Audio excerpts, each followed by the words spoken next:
StarCraft has a long legacy. It's a game that really defined Blizzard as a global game developer. It speaks to so many across the world, and now, as we work on Legacy of the Void, we're seeing the final evolution, not just of these characters and these races, but also of the game design, the cinematics, and certainly the music.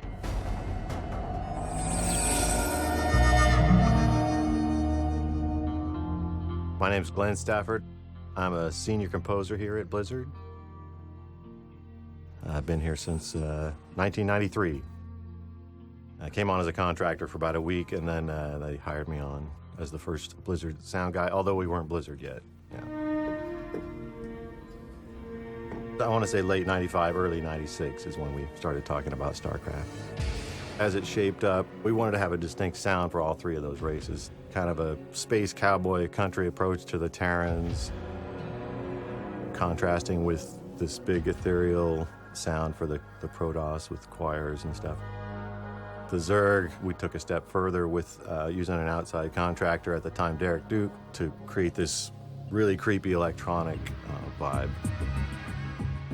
Back in the 90s, I was doing the occasional PlayStation games, a lot of CD-ROM games, edutainment, some work on cartoons. I'd come across a ad for music for Blizzard Entertainment, and I was a big fan of their stuff. They wanted some sounds and some music outside the Blizzard wheelhouse. You know, they were looking for those sort of interesting textures, and that was something that I was definitely into and am still really, you know, super into. So there, that's instant drama. I don't think Jason came on board till a couple years after that. StarCraft 1 was the first game I ever worked on at Blizzard. It was during the last 9 months of the game, so everything was really on fire at that time. When I came on, there was still some Protoss music left to be done, so I got to kind of join in when we wrote what's called, not that interestingly, Protoss 3. It was like the third of the long-playing Protoss tracks in StarCraft 1.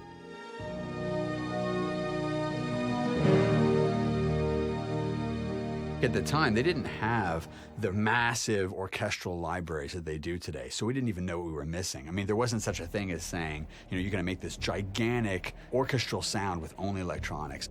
I know I was just crazy just with my samplers and really big into my processing boxes even back then, using outboard gear and just running through very detailed signal processing chains to get sort of new sounds. It was a bit more of a complicated process to achieve the production effects that now happen, in the box with plugins and things now. So we start with the darkness. And then bring in some bugs, right?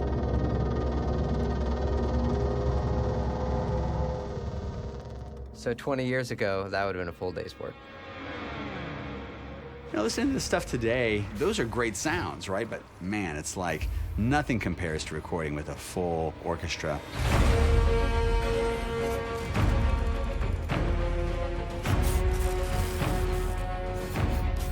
Hell, it's about time.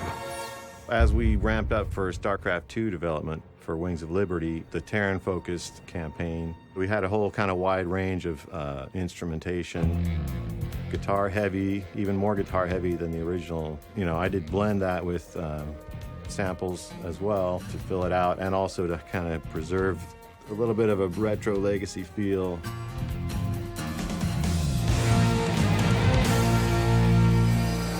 Since Derek Duke had originally composed the StarCraft 1 Zerg music, we continued that relationship and we collaborated on some weird electronic sounds, took that and evolved it to the next level with, live orchestra instruments. We pay attention to things like those sonic signatures of the hi-hats of the Zerg are always kind of like this kind of a sound. There's certain things that are always going to be there, and that's, I think, what's going to speak to the fans.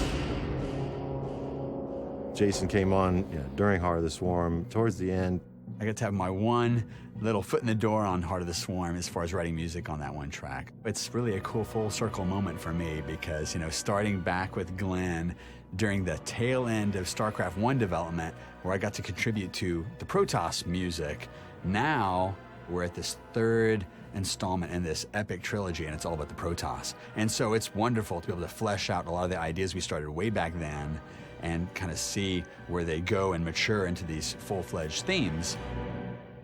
Glenn, you there? I'm here. Today, Glenn and I are working together. I'm here in my office with my setup, and Glenn is down the hall with his setup. We're working on a section that is taking a classic Protoss theme all the way back from when we worked on StarCraft 1. We're going to take it and update it by giving it a military urgency so that it'll be appropriate for the Void's preparation for their kind of final stand. The software program we use has an online collaboration technology.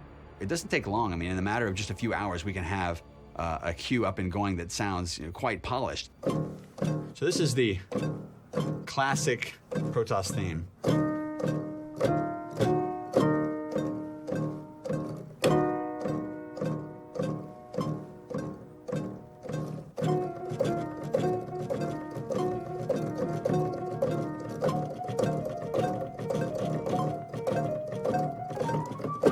So I've got my part now, and I'm going to post it so that Glenn can see it. All right, Glenn. The piano sketch is coming to you. Yeah, looks good. The riff at the end, the quick thing, da-da-da-da-da-da-da. That thing would sound awesome on short strings in the beginning, don't you think? But yeah, it'll have to be cool all the way through, I think.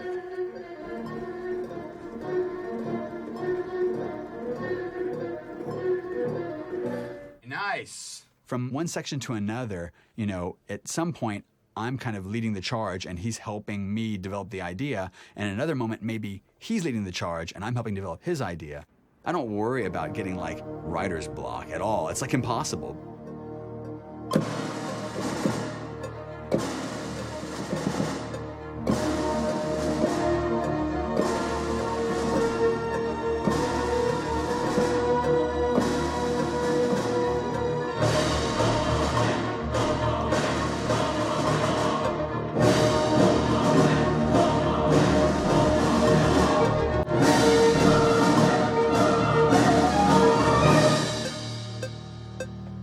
There you go. Nice. So this is the sketch. Next, I'll go over and work with my collaborator, Mike Patty, in Los Angeles, and we'll combine it with a lot of other music and go on to this next phase where we open up the giant template and begin to flesh these things out in preparation for going to the orchestrator. Why don't you go ahead and start that one thing that the appropriate name, Void Action 3, the action cue there. Mike I've known for a little while. So it's something that has like kind of this minor major tension to it. I originally contacted him because he had some really cool YouTube videos that would show his process, and he had this great, what we call an orchestral template. It's basically, you know, all electronic, but it's a way to simulate the sound of an orchestra, and we all deal with this issue. Here's my template. I've got the strings at top, and then I've got strings, brass, and the woodwinds, and then like keys, harp, choir, and then percussion grouped in track folders. It was really cool. I got this email randomly from Jason. He's like, "Hey, I'm Jason Hayes. I'm a composer from. I know who you are. Like, oh my gosh, you're the StarCraft guy, you know." And you know, he's like, "Hey, I need some help with my template." And I was like, "I'll be right there. Whatever you need. You know." So.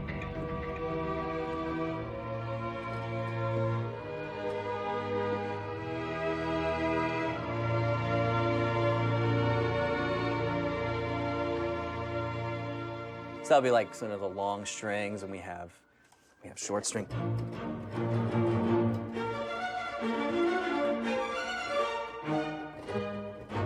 You know, Short strings can be a great, quick way to get the feeling of, you know, here's the string section going in full adrenaline action mode.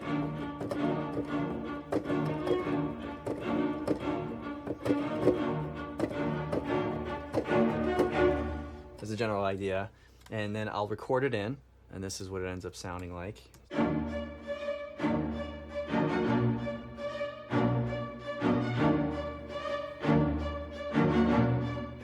I'll just play the whole thing so you have it. Yeah.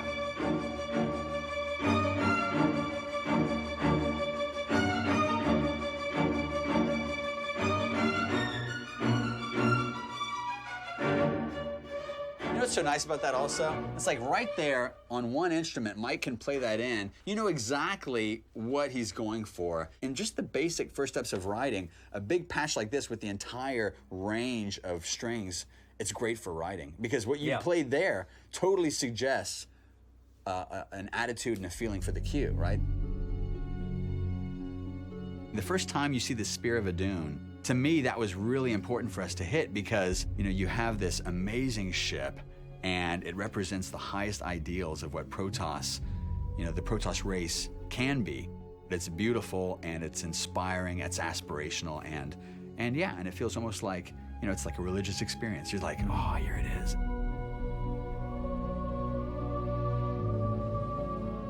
At the beginning of the cinematic, they really are in trouble. And so it's a very sad tone, a very, very, you know, pensive, sad tone at the beginning. But, you know, when you see there's still hope, and we do play it pretty strong. It was really fun to score that moment because, you know, it's really hard. You got to restrict yourself and you want to stay small for a long time. But then every once in a while, you got to, like, let loose.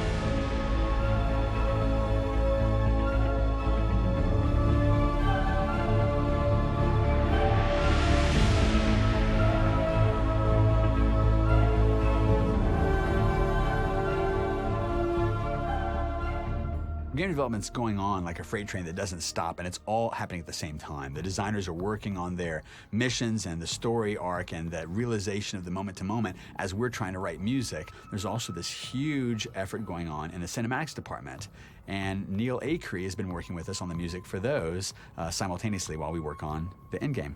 The function of the cinematics is to create this very impactful short moment that happens after a certain amount of gameplay. Though we do try to create, you know, dynamic arcs and have it be a cohesive story, they oftentimes we're you know, trying to make a lot happen in a short period of time and have it be very impactful.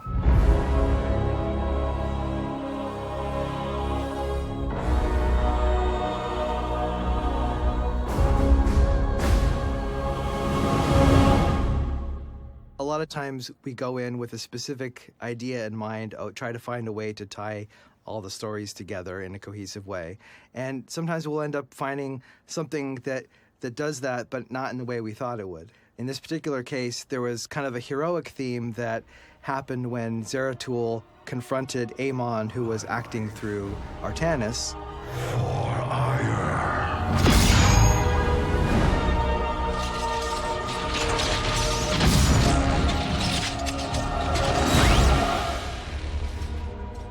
I end up taking that theme and giving it to Artanis later on as Artanis picks up the gauntlet and kind of takes on Zeratul's mission. And that theme kind of then became sort of a heroic theme for Artanis that had originally been Zeratul's moment. Forgive me.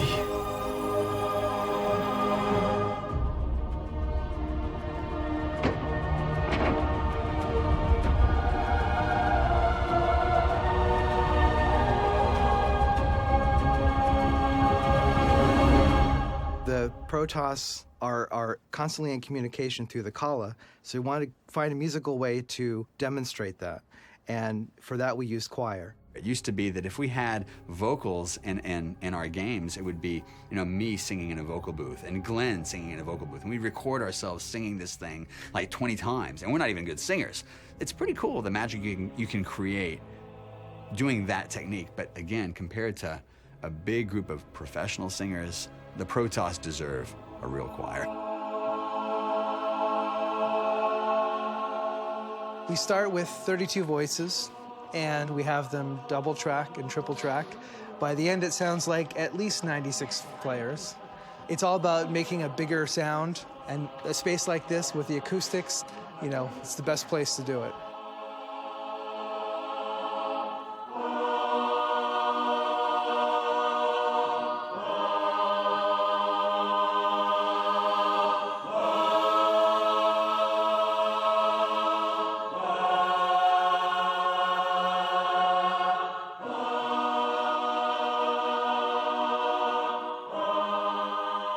I'm extremely excited for the players to hear it. You know, we've been working on it for months now, and to see all that get wrapped up is such a satisfying experience. I'm really honored to be a part of it. So at this point, we've got a lot of elements. Obviously, full symphony orchestra, choir, and we're gonna be taking all that stuff back in the studio, and it'll be almost like a playground where we take all these elements and begin the final mix. And we really hope when it's all said and done, we've captured something that's gonna be a wonderful, dramatic musical score that will give the players the most awesome conclusion to this trilogy.